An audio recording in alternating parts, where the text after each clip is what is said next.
Allez, bonjour à tous, on est parti pour une revue du marché, on verra globalement le BTC sur du court terme, il se passe pas grand chose, la dernière fois que je vous avais fait une revue, c'était par ici, de mémoire on était globalement dans un range, et on est toujours dans un range, et je me rappelle en plus de ce que je vous avais dit, attention dans un range, souvent ce qu'on fait, c'est on vient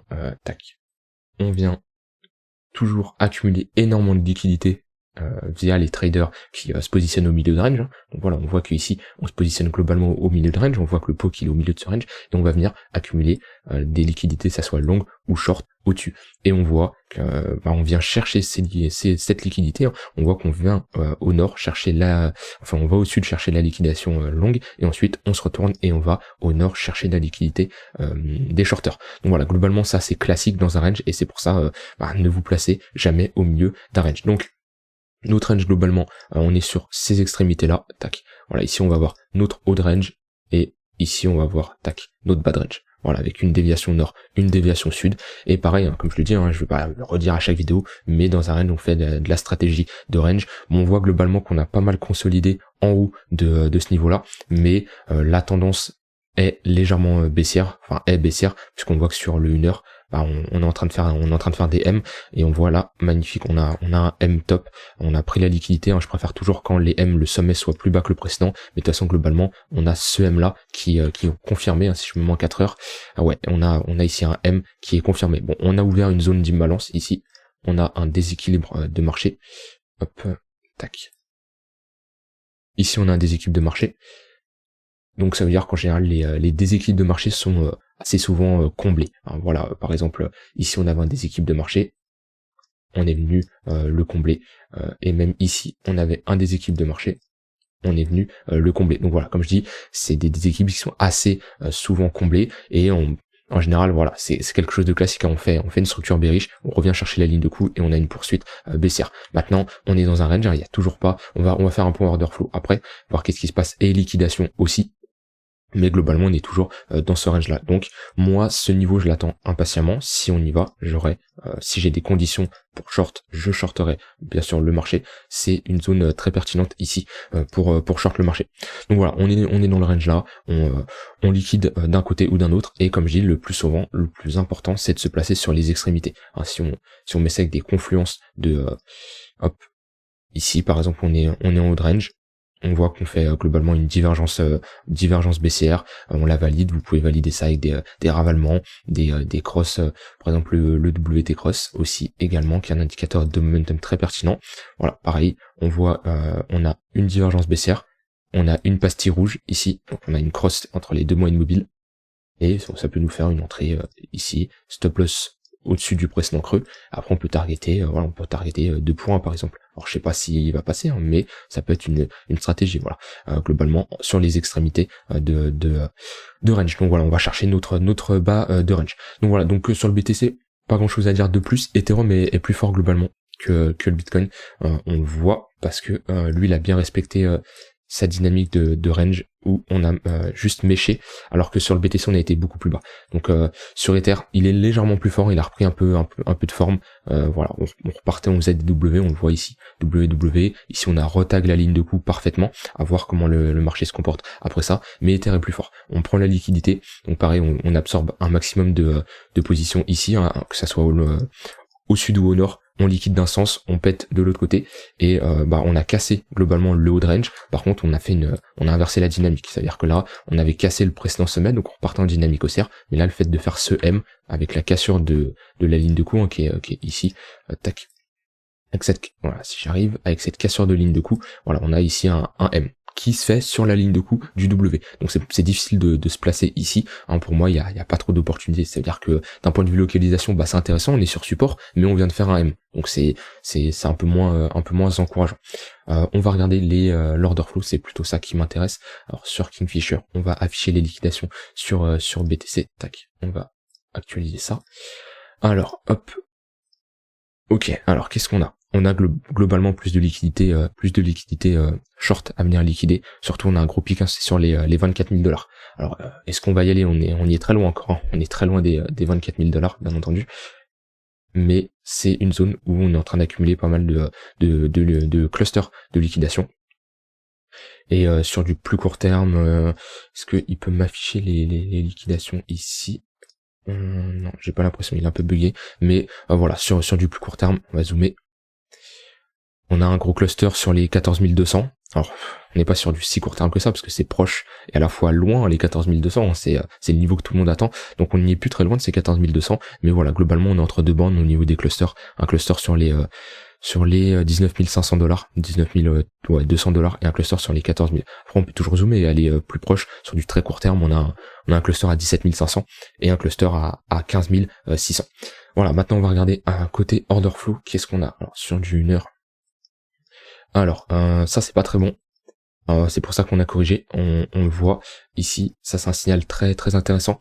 Funding positif, donc c'est les longs qui payent des frais aux shorts, donc ça nous dit qu'il y a plus de longs que de shorts actuellement.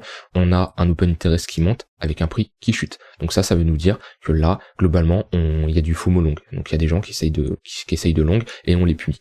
Maintenant on a le truc, c'est ça a l'air aussi, si je me mets peut-être sur du plus court terme, on a peut-être du FOMO short également, parce que alors on a une baisse de l'open interest, mais on voit que l'open interest se fait ravaler. Mais non, ça a l'air de buy the dip pour le moment. On voit qu'on liquide, on a une chute de l'open interest, mais on a toujours un open interest qui enfin, quand je dis on a une chute de l'open interest, c'est sur cette bougie là, mais on a globalement un open interest qui monte. Donc c'est à dire que là il y a pas mal de positions qui s'ouvrent, et le marché n'aime pas faire des mouvements à la hausse quand on a un open interest qui a bien monté comme ça. En général, ce qu'on veut, c'est avoir un open interest assez sain, donc comme le marché. C'est à dire que si on range là, l'open interest il range exactement de la même manière. On veut pas un open interest qui pump alors qu'un prix qui continue en train de range.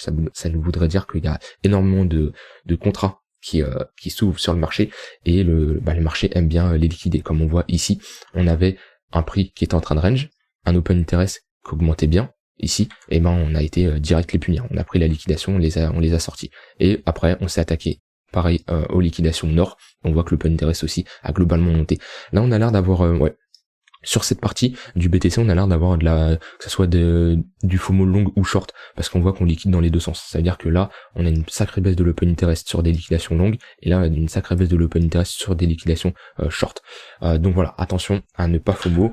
En ce moment, j'ai l'impression sur le BTC, on est plus dans une période où on va piéger un maximum de traders, hein, que ça soit du day trading ou du swing trading, mais voilà, de toute façon ça c'est assez visible, hein, ce genre de mouvement de volatilité là, où on vient chercher le bas, on prend les stop loss, on se retourne, on va chercher le haut et on continue à ranger. Et là on pourrait faire la même chose, on continue, on accumule pas mal de liquidations, on pète le bas, on repète le haut, et voilà, jusqu'à temps avoir une cassure. Mais globalement c'est assez souvent comme ça, hein, les ranges sur le BTC. On aime bien, voilà, par exemple ici, hop, on est dans un range, on accumule, on casse à la hausse, enfin on prend la liquidité des shorters, on se retourne, on prend la liquidité nord et on refait un nouveau range, tac, et là on a une cassure, et hop, on reprend la liquidité. Donc pour le moment, pour les investisseurs, il y a rien à faire, à moins que vous trouvez que le prix actuellement vous intéresse pour du long terme, mais moi je préfère toujours avoir des conditions techniques. Ça veut dire, voilà, déjà soit on réintègre le précédent range qui est ici, soit on le réintègre. Pour le moment, il fait office de résistance, on le voit bien, hein, vu qu'on a buté dessus, mais sinon si on le réintègre pas, si on commence à avoir une accumulation comme ça, voilà, et là j'aurais pas de mal à me placer. Mais pour le moment, on est plus dans un endroit où on piège tout simplement ceux qui rentrent en levier. Donc méfiez-vous, soyez pas, on va dire, stupides, hein. Ne rentrez pas si vous n'avez pas de plan, de stratégie de trading qui marche, qui vous donne des résultats. Sur Ether, alors on va passer sur du plus court terme. Montée de l'open interest, on a un funding plus négatif sur Ether, donc ça a l'air de moins FOMO long, mais on a liquidé quand même pas mal de gens. On a pris la liquidité, mais on a quand même une hausse de l'open interest, donc ça a l'air de FOMO aussi. Donc attention, moi comme je dis, hein, j'aime bien avoir des cassures sur un marché sain. Donc voilà, par exemple ici, la cassure était beaucoup plus intéressante et beaucoup plus prononcée, et on le voit parce qu'on avait globalement un prix qui montait ici ou qui rangeait avec un open interest qui baissait. C'est-à-dire que là on avait de la fermeture de position, donc ça peut être soit des shorts qui se font prendre leur stop loss, mais j'ai pas l'impression, hein, vu le prix là quand il baissait, il y a aucune raison de prendre la liquidation short, vu qu'on voit qu'on vient pas casser les stop loss au-dessus. Donc là c'était juste de la clôture de position. Donc ça peut être de la prise de profit longue, des gens qui clôturent leur position parce que peut-être qu'ils en ont marre, leur position elle a duré trop longtemps, etc. Mais on liquidait très peu de monde. Ici on le voit, on a très peu de monde qu'on liquide, et on a un open interest qui baisse. Donc là, on a des gens qui ont fermé leur position manuellement, et on voit qu'après le marché est parti, parce que le marché aime bien partir quand l'open interest est sain. Et là, on voit que l'open interest, là, les gens ils se disent mince, j'ai raté une opportunité, je FOMO, on voit que l'open interest il repump bien, et là, on a commencé à corriger. Donc voilà, surveillez bien cet open interest, surtout qu'on est dans des ranges, hein, c'est le plus important. Encore quand il y a une tendance, c'est rien d'avoir un open interest qui monte, c'est normal. Par contre, si on est dans un range, et sur l'open interest, on n'est absolument pas dans un range, on part sur des... voilà, on a énormément de contrats qui s'ouvrent. Attention, il y a de grandes chances qu'on aille chercher de la liquidité. Voilà, c'est quelque chose de très classique. Voilà, j'ai terminé pour ça sur le BTC, j'ai rien d'autre à ajouter.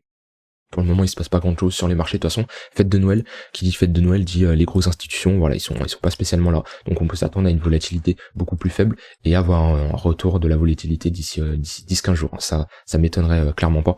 Donc voilà, ce qu'il faut, c'est pas casser ce précédent creux. Et là, on peut instaurer un bottom qui pourrait inverser la dynamique baissière qu'on a instaurée là.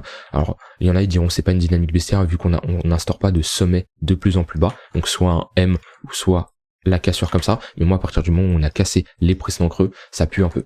Alors après c'est en daily, hein. Si on regarde en 3 jours, globalement on peut se dire qu'on est toujours en tendance haussière avec un premier creux ici, un deuxième creux ici, et on pourrait faire un troisième creux, voilà comme ça. Maintenant, ça dépend toujours de l'unité de temps, toujours se fier à l'unité de temps que vous regardez. Voilà, si je regarde en 4 heures, bah là on était dans une belle tendance haussière, on le voyait, et ici on a inversé notre tendance haussière. Et là actuellement on est dans un range. Donc toujours investir, trader en fonction de l'unité de temps, mais en daily pour moi là on est en tendance baissière et on va tranquillement rentrer dans un range si on commence à on peut rentrer dans un range. Donc qui dit range dit tendance neutre, hein, donc on attend une cassure à la hausse ou à la baisse. Mais pour le moment, moi ce que je vous conseille de faire, formez-vous. J'ai une formation qui est bien complète, hein, si vous voulez, si vous êtes en vacances ou profitez des fêtes, ou si vous voulez vous faire un petit plaisir, j'ai une formation bien complète là-dessus pour vraiment être 100% autonome devant une charte graphique, hein, savoir trader, savoir entrer en position, avoir des conditions techniques, etc. Si vous êtes intéressé, le lien en description, vous avez juste à checker. Si vous avez toute autre question, n'hésitez pas à me le dire. Voilà, j'ai terminé pour cette vidéo, n'hésitez pas à me poser toutes les questions que vous avez, et on se retrouve demain pour une prochaine vidéo. Bye bye.